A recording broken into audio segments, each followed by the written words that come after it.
bra so say wo say ka cha warefo say enye dwaman ko na tete aware sani asofo na ka kire yen say adwamambo na timi tete aware mu de no kra no se wo sign pa kofa wade no enye adwamambo ko na timi tete aware mu abuse etimi tete aware mu ba bebre abodamo na momonten so no obekọ na ebe mebi mu obekọ na ya ware bo ni bia wote ase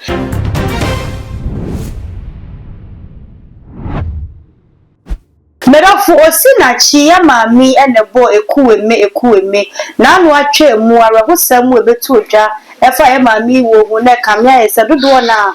na atoba esanse na enkwada ewa wade anim ensama epiefri ni wachi ba e ma ehu ni se ni kun na ekum no na yente ase ne mom ensam ene wo mu a wo mu be wo mu chiemu ayakayaka de ene arahosam na be ma no ede ne ye efam ene na nam so e ma mami ehwere ne nkwa na e wa atwanye mu a ye hwen judgment ebe piefri mu e de ama ni kun na me no ka say the judgment no aba aya sentence papa death by hanging na chesa akoya arahosam na suwi ase ne nyina ni mu se bi otwe sekan no na obewu no ti judgment abeto ho e di ama ye papa eno ho asem ne ye beka over the week dia no ne nsem a e trend pa a e bi mu ne se ankoye bi su mu ne se judgment a de ma e di eno ano no ne mu enkwada no a aka wo mu no na ya rehosem too much so ne meso sa fe no ahia me a over subscribe ya like ya share video no di ama me na fe wa bo be on so se be ya upload bi atuma wo be na bi atie na wanya bi nso ahwe e di aka ho ene me nsa kada go de wo mi studio ha ene ne ba twetwe nkomo e di afasa ensem we bu kame ho ne ene ne enkoye nkomo ni Dr. Abednego's teaching hospital where they apply castoplanto technology for treatment. By castoplanto I mean spiritual treatment. So in all, thank God for castoplanto technology treatment. That is why I am alive today and one whole piece. Oh, Shisha, and only one Juba, Prophet Dr. Abednego Invisible Teaching Hospital. For your spiritual healing, please come to Nsawamu Ureku Liberty House, where the hospital is located, or Kingdom of God Ministry International, or Twase. For further information, please contact the following numbers: 020-859-9576. Osinachi wo ye ba ye mi gidi ye set Ghana for nsu mu pa e ma che sensem wo piepie fie kira na e ba no na ase na asem na koda ase na twetwere ho ase na koda ase na twetwere ho ene ye the judgment aba ye ni kunu no ye the death by hanging enkofo bi hu ne se asotwe na no odin ebi nso hu ne se ne kwan so anu no esa se de otwe sekan ne sekan anu na obewodi na abeka fa asem yo mama me das na me fa konya we susu nchia watifo no wahwefo se abibia ye ba ne se ya eya na wo moje bread hwe no kwasem ne se asem no eya reho na ne otwe sekan no wusekan no de also ego why I say temper justice with mercy. Owo na ba maami ne enkwala wo. Enti kama papa no ke betime ma no punishment bi. Ebia ye fa ntum for life. Ebia ye ma no years kese bi. Na nkwala ni hu so papa wo ho. But no mu ye maami ni nti. Ana no de ye maami nti. Na so twi onya ye. But boja bobia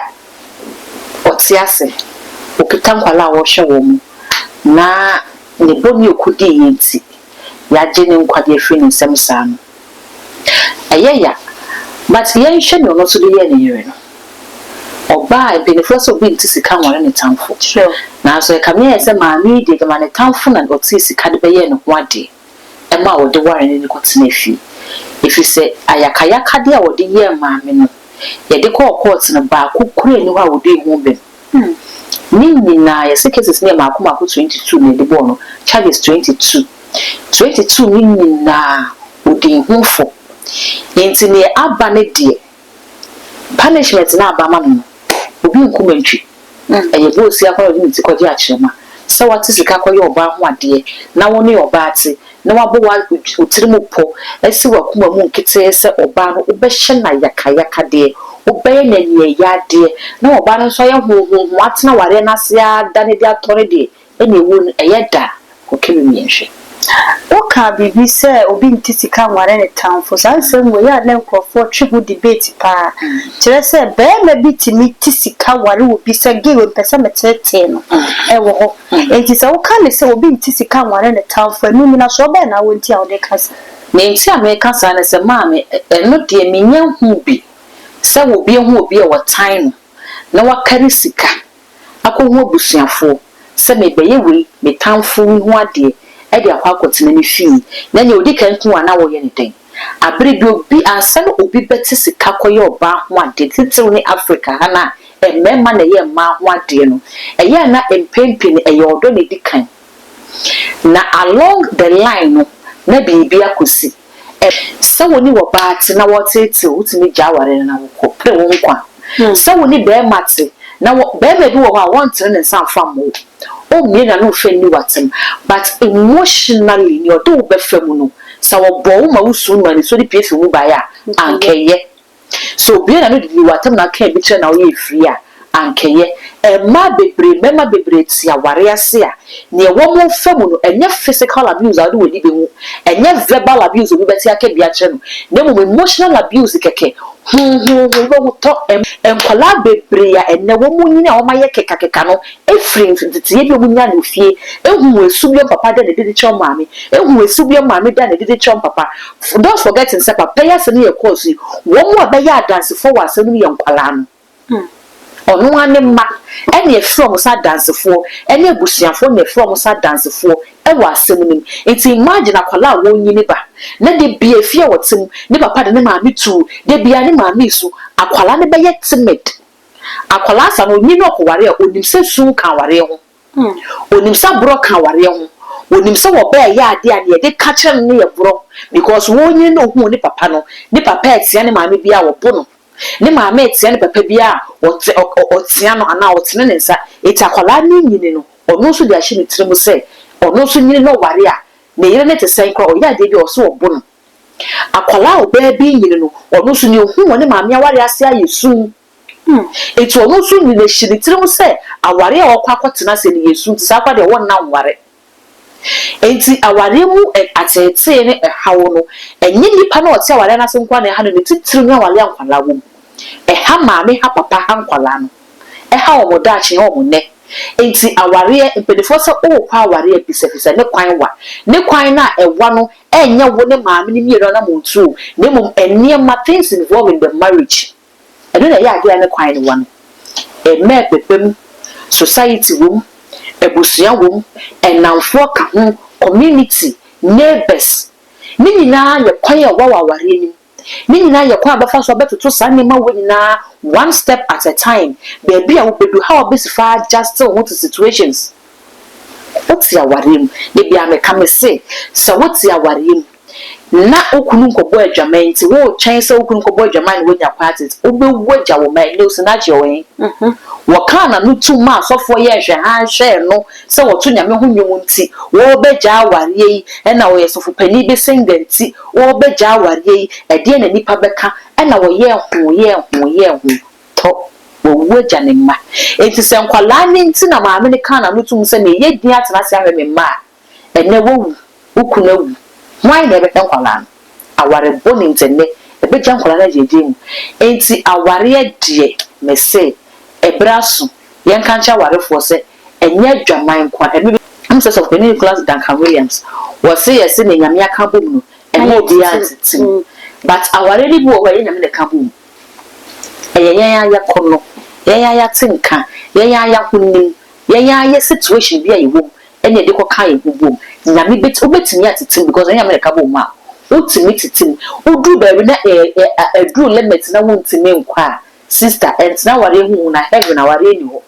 na ye menu me no ayeti ha ya ye nim sunsun mu nsam nim hu mu nsam ye be de hu ni se nipa sina si de nyame na aka bom we die wo mu ahona makono bi no mu die akire ka wo mu bom de bia na me ka se ade aware go ba e sha se wo mpena twen se woni be matnante acha ye be ye 1 year so ben bia no betimi de asi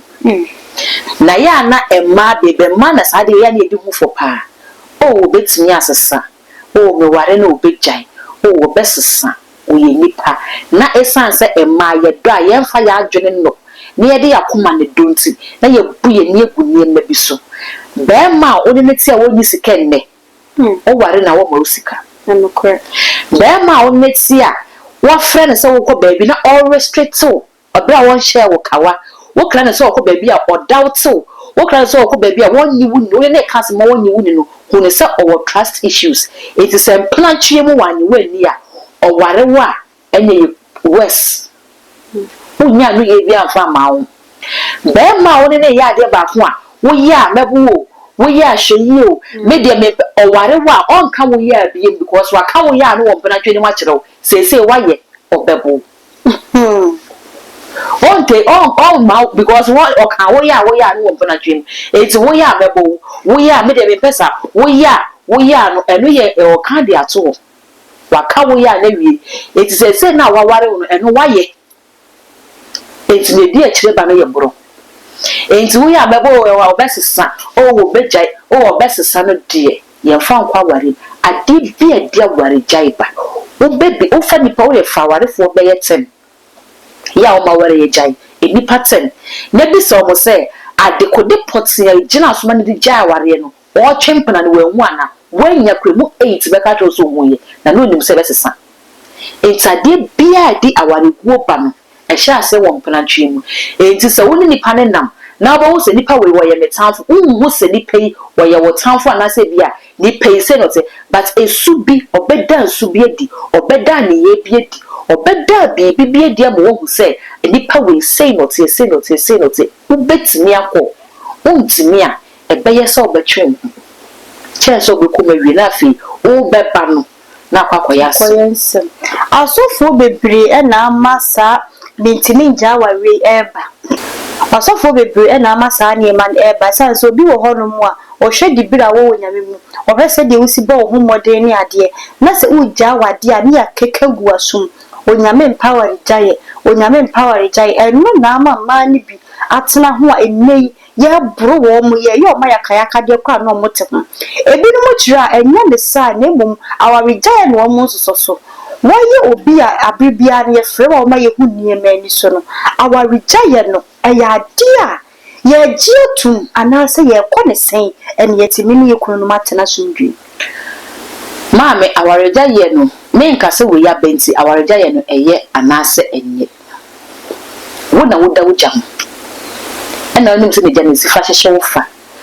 aware de aware jaye de ne titiru ne nkwala wo me ngira ba bia nka se ja aware no but se a true baby a wo mu se baby ade ye du ye de life is at stake your health is at stake and you know because be mo titi wo be ma ho na wu a we yi nase obeti obansem wo titi wo ba ho na wu we yi nase me ma ba betwi so o mu twi so ku wa se nyina na obi ai no e de to acha ne 6 months so yi tuntum gu wa obenya ko fra ware enti aware ja ye die me nka se eye obi anko ja ne obi bi kakra bi titi ma na akogja ware ne bi da bi nya sa na me patche but ona wotu hu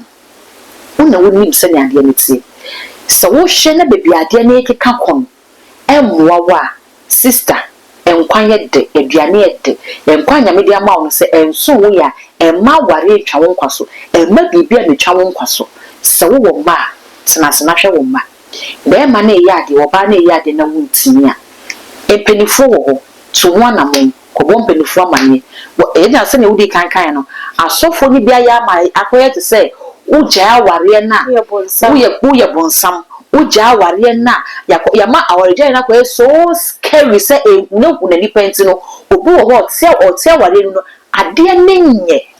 na so ho or in the name of preaching or in the name of assembly ya ka kire no ebi wo kora wo hwe ne pattern na ebia ne ma me ko ye no jaye ni sister bia ko we jaye etime so me be ko jaye ebia na ne o ma me ko ye no jaye na uni ni tell ma me di jaye uni ni tell sister ni di jaye spiritual aspect wo fine but say about the physical aspect na enye me bi wo na wuntime nsusu anu a obi bu ni tiri mo poso wo ye bibia ni se ne pa na kasa kasa wo jaye nyesa wuntimi nya hwe wo enti se be ma bo ni tiri mo po oba bo ni tiri mo po se wo betete wa wunti ade so ho akasa kasa be jai so no one san kan ya o bet minimum bi ono bi na no ka so no one fa na yiri ngofie so kwa koja no o bet tete na mo no ana oba na ka so jaware nipa we yetena ne ho it is also what ban so sinkete se wa de no mi njai se ne tie bia me ya mana ye bia it takes two to tangle enya baako it is a wo wa aje se wo ba boso aya ma de na gina na baako no so se nya nya se wo ya ma na gina wo ye ne kwa na no sa ne mpaibo kura ntimi nya ho hwe empaibo enye bibia na ye mpaibo obi suban nya o se mpaibo ba san empaibo na be dan se suban na enye no oni pa na di suban eyesu kita na waje ho ban enua na odi aje ho na akoye ban ni enua na enye no agbo bia betimi agbo wuro no mpaibo ntimi zesa no enti se meti he se mesuban nye na so bo mpaya ma mesuban na enye na no mpaya na obobo ne sen ene ze nka nyame wo adwuma yi se suban ho mpaya so Bible wo mu se Bible so na koma da ne sem sensu bebi openo no nyame wo defa but enye suban na da nyame sem sensu eya akoma na sa akoma no so na nyini be ma nipa no so ye ni subaisa enti akoma no se nipa no ntimi control na wona ba control na no ade bo wa marital issues no broad ye woni e de kompai bo mu ho won se be me bo ho a woni ni besan utimi wa oba no di adase sa de e koso ide enye bi kuna if se bi kuna me nimu no enye sei no tie enu ne ye go adwuma wo mpai bo mu enu na ho se obi twetwe ho mabu o baabi utimo sa oba yi ni hia no na enye sei na no wotie se ne ye sei na no wotie anka manware no enu de ho se bi koso wo baabi obi twetwe ho mabu o baabi entene na sa wo ye ho adwuma wo mpai bo ma na ye ho adwuma na wo ba wo ni sign wo ka ba kwa wakadu ba ko ni kwensi no wo no bro so be ne wo be ma wo ni sa wo bi wa no wo no sia na so tro na su da no sa be ma wo ye ware ni wie kwa so dem ko bo ne ho mpaye on sesa sa no wotie wo ba no won sesa sa no wotie but nipa na wo ni sign no on sesa na along the line no wo ko sesa no di kan bi sa wo wo ho sa die na me ye if se na wo na etu na mo na won sesa no e na wo na etu na mo na wa beti sa no interfere me ni etu na mo na wa beti sa no e die na me ye nti a ama na wakokoti sara koti sa se wo fum so a na wo jimfo so ni tu na de che wo ho a na fe wa approach it's who approach it because of say wo dey can accept defeat and say wo fault ni be feel enti na nipa na koti sa no dia wo accept na wo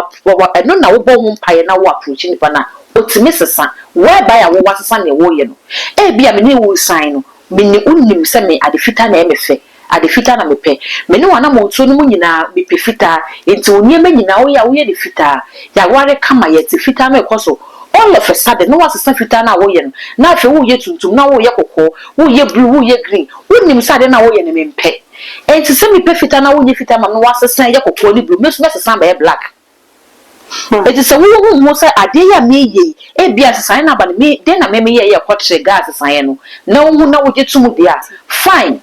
bibia be ko okay na se wo hu ne sa na se wo di blame no ko say e na de oba na first na wo tesa e na be man na first na wo tesa na ze wa ko e ye den no kwatre sa na che se blame ni betimi agina ida oba na be man wo mie no nyina so bibia ko ka papa enye kirede bibi besi bia yesi bibi ko ka papa sa menye sure say obi a wo the right mind right senses ya wo ne netu na ma wo hu no do kwan so na bibi ansi ye hwem ene na bia na se bia npa no abodam bibi ansi ye se ne wo hu na wo tie sa na wo tie wo won se san ye wo nye hwe na all of a sudden nipa na se san de enye possible ade se wo ye bibi a onipa no ompe na wo gu so a wo ye na wo gu so a ono so gu so a wo ka na wo nye wa je se wo tie no no o be react man ya odi maye no ene ye di bible ntin na just akoye said the odi be maye bia multiply ne de ma wo kire ye odi na maye sperm ni ama oba ye je sperm no ne ye di ahye yem na asie wo ye yem a na adanda ne ho a be nipa if imagine so my hatred ye de be ma imagine so my love ye sie di ama imagine so my happiness na just ni na ye sie ni aka mama it's so person oba ni ji aginani opeso oba akire wodo akire no do na emom so ye mistake na akokire oba wotan a obeje tan e de ahye ni mu na waboaboa no na no de wabo e de sana e ba utimi nyina no eno sa na ese a eti say yi no kana sem kura nkyara fe na wo hagano That good, Yami Shroud. But that's the I one. be able to show this why you need your cancer. What cancer? There, you see her. I don't know. That goodness, I can't know. I was studio had a message of fee and where she am here. Too much GHS in come a causeway. Now, if I was seen at you, cool me, a will buy ye, none you could share the judgment, a man, and some of us all come from me, and I couldn't know what say. Whatever for comment section, I see just a him, and I'm just so macro. Dr. Abednego's teaching hospital where they apply castoplanto technology for treatment. And by castoplanto, I mean spiritual treatment. So, in all, thank God for castoplanto technology treatment. That is why I am alive today in one whole piece. Oh, Shisha, and only one Juba, yeah, Prophet Dr. Abednego Invisible Teaching Hospital. For your spiritual healing, please come to Nsawamu Ureku Liberty House where the hospital is located, or Kingdom of God Ministry International or Twase. For further information, please contact the following numbers: 020-859-9576